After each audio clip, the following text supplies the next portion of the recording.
Hello, hello. Today we're going to talk a little bit about the Come Follow Me, Mosiah chapter 8, and we're going to talk about the Urim and Thummim a little bit. And then also I want to get into back into the book of Revelation and talk about the 144,000 and some insights I've had on that the last couple of days. So we learn from Ammon. First of all, he runs into Limhi.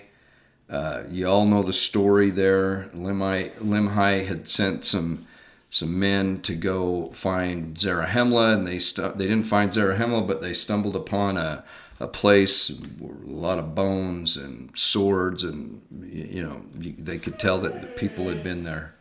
That's Sunny in the background. Anyway, they found 24 jaredite plates, and Limhi asked Ammon if he could interpret them, and Ammon said, "I can't, but I know somebody who can," and it happened to be King Mosiah, who was also a prophet, seer, and revelator. So, and he had, this is the first mention of the Urim and Thummim. They were called interpreters, and I won't get in. You all know about what it says about it being greater to be a seer than it is to be a prophet. But it says the purpose of these is secret things be made manifest, and hidden things shall come to light. And that which is not known shall be made known. That's kind of the purpose of these. If we look at some of the other references, go to Mosiah 28, and this will give us another little insight. This is Mosiah 28, 13 and 14.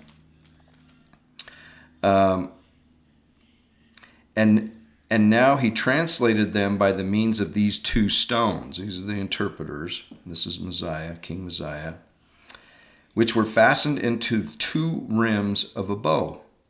And these are actually the ones that were passed down through the Jaredites, and these are the ones that were had by Joseph Smith. I did a video a while back called Relics of the Restoration, and I talked a little bit about this. Now, these things were prepared from the beginning and were handed down from generation to generation for the purpose of interpreting languages. So that's one purpose of the seer stones.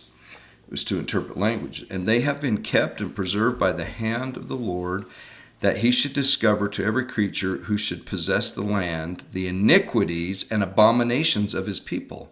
This is really interesting because it's specific on interpreting languages, but then that he should to every creature he should possess the land, that the iniquities and abominations of his people. So it's really to find out the negative aspects of the people, which I think is interesting, which kind of goes back to the first Mosiah 8, where it talks about finding out secrets. And usually when we're talking about secret combinations and whatnot, we're talking about evil. We're talking about evil when we're talking about secret. When we're talking about knowledge and maybe hidden knowledge, we're talking about good things. But secrets are of the devil. If we go to Alma 37:23, Alma 7, what was that again? Alma 37:23, we get this insight.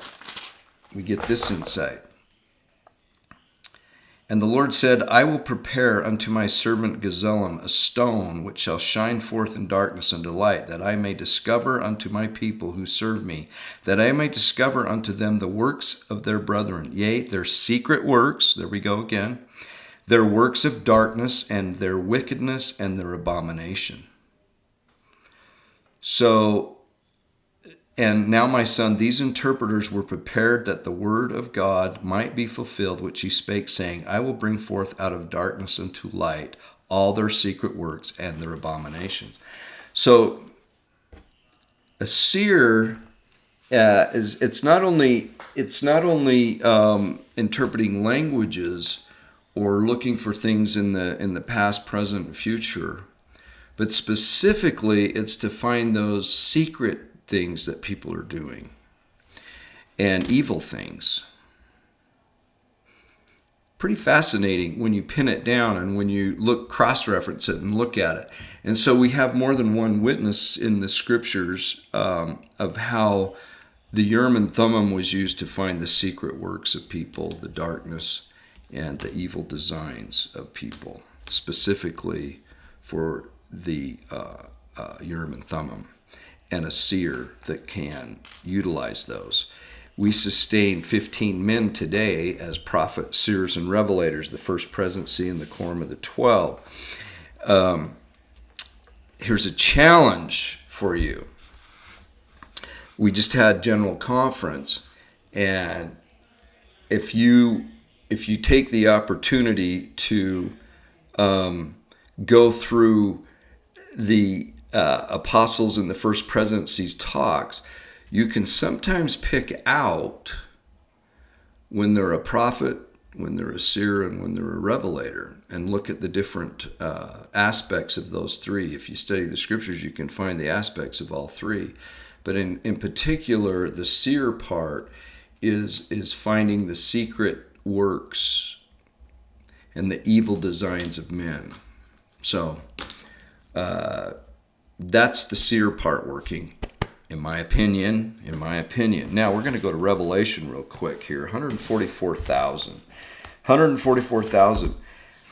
The tricky part with the 144,000, this is in Revelation 7, when we first hear about the 144,000, is that it's in the sixth seal. So each seal is 1,000 years.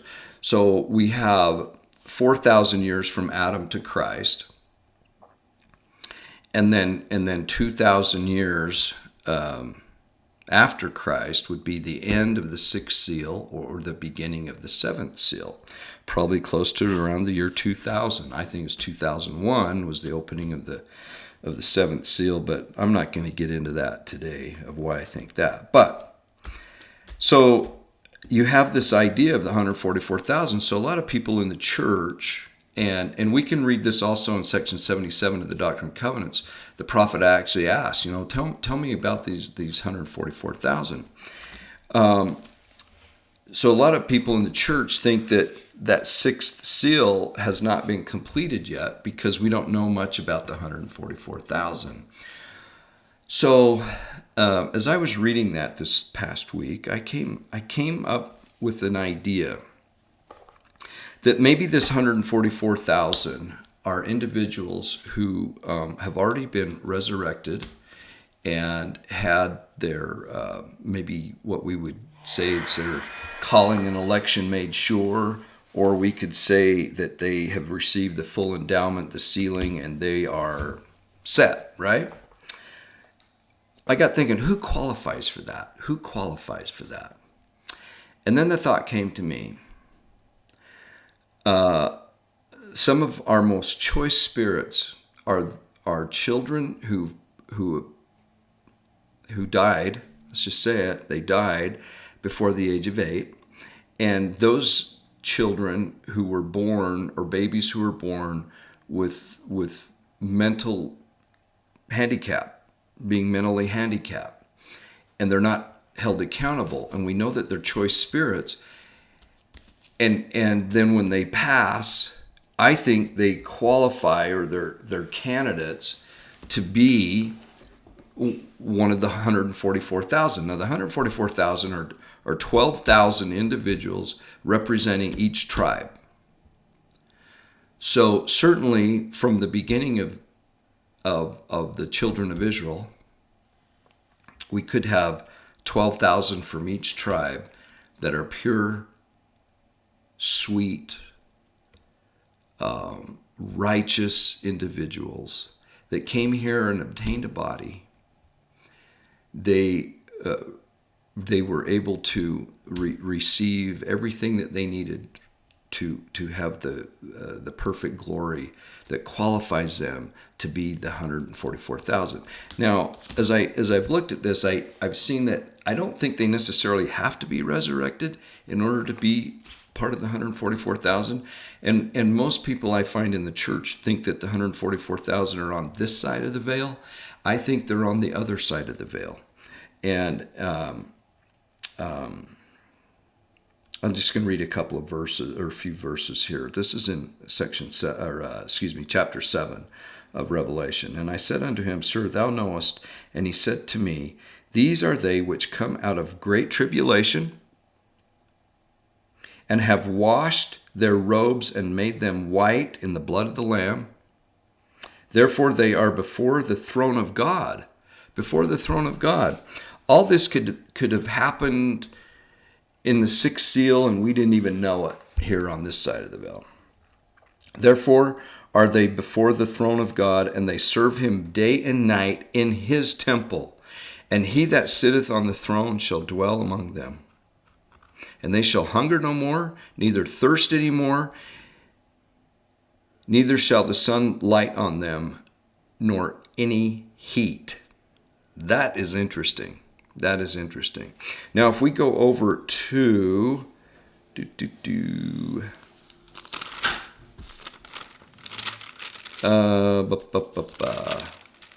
it is. If we go to chapter 14, it gets back into talking about the 144,000. And they sung as it were a new song before the throne and before the four beasts and the elders, and no man could learn that song but the 144,000, which were redeemed from the earth. So they've already been redeemed from the earth in the sixth seal, right?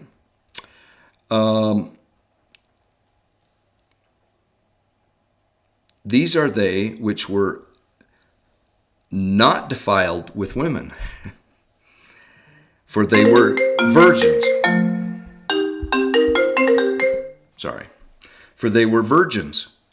Now think of that. The 144,000 are, they're men, obviously, and they haven't been with women, and they have, so they haven't been married, they haven't had any sexual relations, and they're virgins. Okay. And I know there's definitions of virgins, but in this sense, I think it's pretty clear. These are they which were not defiled with women, for they are virgins. They are virgins. These are they which follow the Lamb whithersoever he goeth. These were redeemed from among men. So they were taken from among men, being the firstfruits unto God, unto the Lamb. And in their mouth was found no guile, for they were without fault before the throne of God. So I think this could be a real possibility, because we always think of those young people who passed before the age of accountability, those people that have mental disabilities that aren't held accountable. Really are the pure. They're the purest of the pure among us. They came here to get a body, and that's it. They didn't have to prove themselves any other way. And I think they are the candidates represented. It's interesting when we do temple work for individuals, we don't know what tribe they're from. The temple work, everything could have been done for 144,000 people. Now, just remember, the temple ordinances are a restoration. It's a restoration ordinance. President Nilsson said in a couple of conferences ago that the temple ceremony and the endowment are from antiquity. They're ancient, of ancient origin. So much of the temple work of this 144,000 could have already been done anciently. So we have Abraham, Isaac, and Jacob. Jacob's name's changed to Israel. He has 12 sons, and these 12,000 from each of representing the 12 sons or the 12 tribes of Israel comprised the 144,000. So that's my thought on that, that did take place already in the sixth seal. The sixth seal is complete. We are definitely, in my opinion, in the seventh seal. And so there you have it. I hope that's gives you something to think about. We'll talk more about the seventh seal, what takes place in the seventh seal, what doesn't take place in the seventh seal, and I'll do that in a few days. So God bless you. Talk to you soon, and hope you've enjoyed this. Sorry for the few interruptions that we've had in this one, but I just kind of wing it when I go. I don't really have a prepared script, so things just happen. God bless, and we'll talk to you soon. Bye.